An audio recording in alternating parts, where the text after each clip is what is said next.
the fact of the matter is, a lot of people, when you say must win, roll their eyes, and they'll start to give you the kind of mathematical argument. You know, if you're not eliminated yet, then technically you always have a shot. And that defeats the purpose of what we mean when we say must win. There's some license being taken there. We're being hyperbolic in order to get the point across. So long as we understand that's the premise, Stephen A., the Celtics, if they don't get game one at home, are not going to win this series. Look, we don't believe they're going to win the series anyway. But if they, obviously they need at least a split at home, but the truth is, to win this, they're going to, they need both at home, really. If they start out losing game one, matter of fact, given how demoralizing that would be, they might get swept. They really need to win this to even extend the series. Now, I believe that this team is coming into its own, this Celtics team. You see the way Marcus Smart, forget about Olynyk. I mean, okay, that was a great game. I think Marcus Smart is the key contributor to this team off the bench. When he is playing well, they got a shot. I think the way he's been playing, that obviously with Isaiah Thomas's heroics late in the game, they can win one, maybe two games in this series. But they lose game one at Boston, they might not get even a game. And if they want to win the series, have any chance at all, it's a must win. Because I think we would all agree if they lose it, they can't win the series. That's the definition of a must win. Well, first of all, they're not winning the series. I haven't even entertained the thought or the notion of the Boston Celtics winning this series. The matter to me is as to whether or not they get swept or they win one game in this series. I've got them losing in 5. So, to me, the interesting element is whether or not they could take it to a 6th game in Cleveland. That's the way I look at it. To me, they don't have to win game one. They do have to win one of the games in Boston in order to have a shot. I think that it's entirely plausible, the way LeBron and the Cavaliers have looked, that the Boston Celtics can end up getting themselves swept. I will concede that they are an entirely different team on their home floor. That crowd is one of the best in the business. They're going to be hyped. But I was there, remember, about a month or so ago when Cleveland had a regular season game near the last week of the season, and LeBron and the Cavaliers just destroyed them, ran them out of their own building. LeBron just seems to be on another level right now, and Boston is going to have to step it up. I do like what I'm seeing from Avery Bradley and Al Horford in terms of their ability to hit perimeter shots.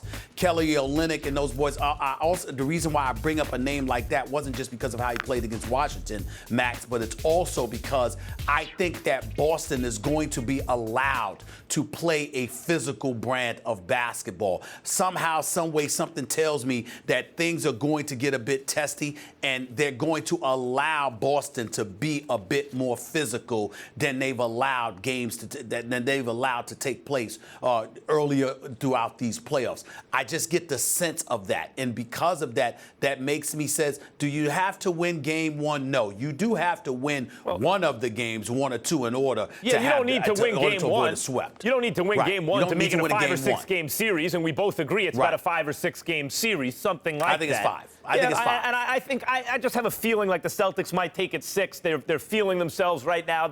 Things seem to be going their way. They got the bench contributing. They're good at home, as you mentioned. They find themselves in the unusual position of being the home team underdog, a number 1 seed with home court, who's decidedly the underdog in this series. But when you say must win, to me, we're talking about to have any chance to win. Now, the series. Now, even though that's very unlikely, if the Celtics take game 1 at Boston, suddenly it's a little more likely. Suddenly we come out, especially if they look good, Stephen A., and they exploit the Cavs defense, suddenly we're having a very different conversation, or at least a somewhat different conversation about this series. You take game 1 on your home court, until the home team loses, it's not a series. They lose game 1. They got no shot to win the series. It's a must-win for them.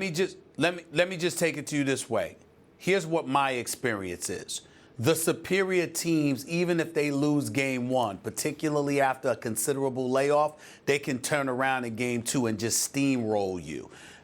What happens is if you lose game one, if you're the underdog and you lose game one, you actually have more confidence when you come back and you win a game two.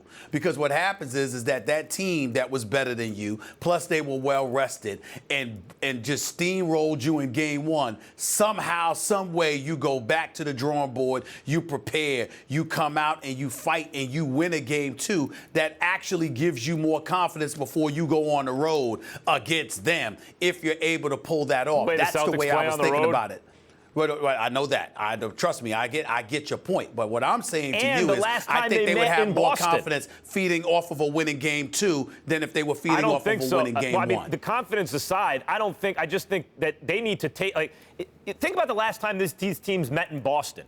Boston was rested. Cleveland was playing the second of back-to-back on the road. There was something to play for. We all assumed, or at least you and I assumed, that the Cavs were going to lose this game. I mean, we were like, yeah, of course the Cavs are going to lose. We didn't really debate it. But that was only because we didn't think they would prioritize it. Sure. Remember, we didn't think LeBron would play. Sure. Remember that? Yes, we didn't think LeBron was going to play, and Tyrone Lue played. We didn't make it a debate topic because we saw it the exact same way. There was nothing to discuss. Ridiculous. How are we going to debate that? Of course they're going to. And not only did they beat Boston, they stomped them out. If the Celtics come out in game one on their home court feeling good like they are now, and even though, yes, it's a rested Cavs team, they get stomped out again at Boston, it's going to be a short series. If they win that game one, we will look at this entirely differently, especially the way they're feeling themselves. Jaylen Brown and Marcus Smart, they're the number 3 and number 6 picks in recent drafts. They're going to have the number 1 overall pick in the draft. The way they've come together, the way Brad Stevens is showing himself as a coach. I mean, everyone knows he's a great young coach, but really demonstrating that right now. Isaiah Thomas's late heroics. Al Horford, you mentioned, coming around the team, getting contributions from Olenek and players like that. The team seems to be coalescing. It would be totally demoralizing for them to lose. But if they win, Stephen A., I'm not saying we should book some hotel rooms in Boston, but maybe just in case it wouldn't be the worst idea.